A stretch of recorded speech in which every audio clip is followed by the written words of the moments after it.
National Herald प्रकरणी काल काँग्रेसच्या वतीने आंदोलन करण्यात आले होते। त्याच्या प्रत्युत्तरात आज नांदेडमध्ये भारतीय जनता पक्षाने काँग्रेस नेत्यांच्या विरोधात आंदोलन केले।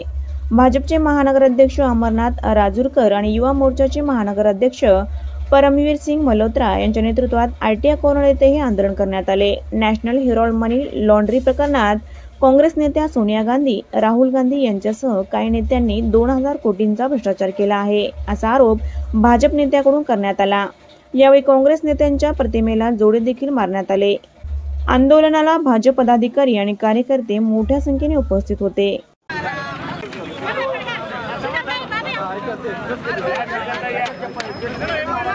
नेत्यांनी नॅशनल हेराल्डच्या नावाखाली जो भ्रष्टाचार केलेला आहे, त्या भ्रष्टाचाराला त्यांनी खरं स्वरूप देण्याकरता काल काही निदर्शनं केले होते। त्या निदर्शनाला प्रत्युत्तर म्हणून आज भारतीय जनता पार्टी रस्त्यावर उतरलेली आहे आणि 50 लाखाची प्रॉपर्टी आज 2000 कोटीची झालेली आहे। हे मायलेखाने वाटून घेतलेली आहे, त्याची केस आता चालू झालेली आहे आणि त्याचं उत्तर लवकरच मिळेल। हे सगळेजण सोनिया गांधी, राहुल गांधी, प्रियंका गांधी, वड्रा, होरा हे जे लोक होते ते सगळे लोक जेलमध्ये गेल्याशिवाय राहणार नाहीत। ह्याच्यापुढं भारतीय जनता पक्ष, आदरणीय यशस्वी पंतप्रधान नरेंद्र मोदीबद्दल जर कुणी बोललं तर भारतीय जनता पक्ष एकाच 10ने उत्तर देईल, एवढंच या प्रसंगी सांगतो। हेराल्ड केसमध्ये काँग्रेस म्हणजे चोराच्या उलट्या बोंबा आहेत। सोनिया गांधी, राहुल गांधींनी यंग इंडिया कंपनी काढून असोसिएट जनरल या कंपनीचे शेअर विकत घेऊन 2000 कोटी रुपयाची मालमत्ता केवळ 50 लाख रुपयाला विकत घेतली। पब्लिक इंटरेस्ट लिटिगेशन सुब्रमण्यम स्वामींनी दाखल केली 2012ला। 2013ला केस झाली तेव्हा मोदी सरकार नव्हतं। 2021ला FIR झाला, आज त्याची चौकशी होती आहे। त्याच्या विरुद्ध काँग्रेस चोराच्या उलट्या बोंबा मारून मोदी सरकारवर आरोप करत आहे।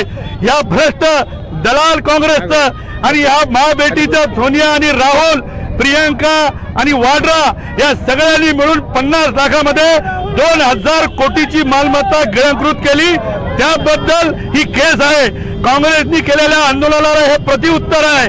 आमचे नेते नांदेडचे अध्यक्ष अमर राजूरकर आणि युवा मोर्चाचे अध्यक्ष परमवीर सिंग मल्होत्रा यांच्यासोबत आज भारतीय जनता पार्टीने सोनिया गांधी, राहुल गांधी यांच्या तोंडाला काळं फासून ह्या देशाच्या स्वातंत्र्य सैनिकांसाठी वर्तमानपत्र असलं पाहिजे म्हणून जवाहरलाल नेहरूंनी काढलेलं नॅशनल हेराल्ड, उर्दू कौमी नवजीवन ही जी दैनिकं होती त्याची मालमत्ता त्या काळामध्ये नेहरूंनी फुकटामध्ये दिलेल्या लीजवरच्या जागा या 50 लाखामध्ये 2000 कोटीच्या मालमत्ता या मायबेट्यांनी गिळंकृत केल्या। त्याच्या विरुद्धची ही केस आहे। तेव्हा काँग्रेसचं माझं आव्हान आहे की भारतीय जनता पार्टी सुडाचं राजकारण करत नाही, तुम्ही भ्रष्टाचाराचं आणि दलालीचं राजकारण करता। सॅम पिट्रोदा, मोतीलाल होरा हे सगळेजण त्याच्यामध्ये ट्रस्टी कसे झाले, 4 लोकांमध्ये 100% वाटा कसा निर्माण झाला, याचं उत्तर काँग्रेसने दिलं पाहिजे। नाहीतर आगामी काळात मोदी सरकारवर एक शब्द जरी काँग्रेस बोलली तर पूर्ण भारतीय जनता पार्टी देशामध्ये काँग्रेसला सळो की पळो करून सोडल्याशिवाय राहणार नाही।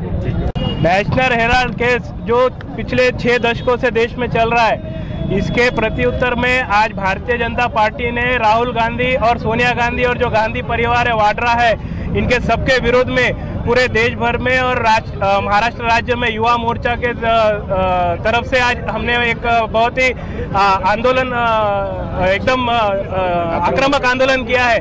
क्योंकि जो देश में इन्होंने एकदम अपना भ्रष्टाचार फैलाया हुआ है, ये भ्रष्टाचार के विरोध में युवा मोर्चा पूरे महाराष्ट्र राज्य में आंदोलन एकदम आक्रामक तरीके से करेगा और आने वाले दिनों में इसे और आक्रामकता से हम बढ़ाएंगे।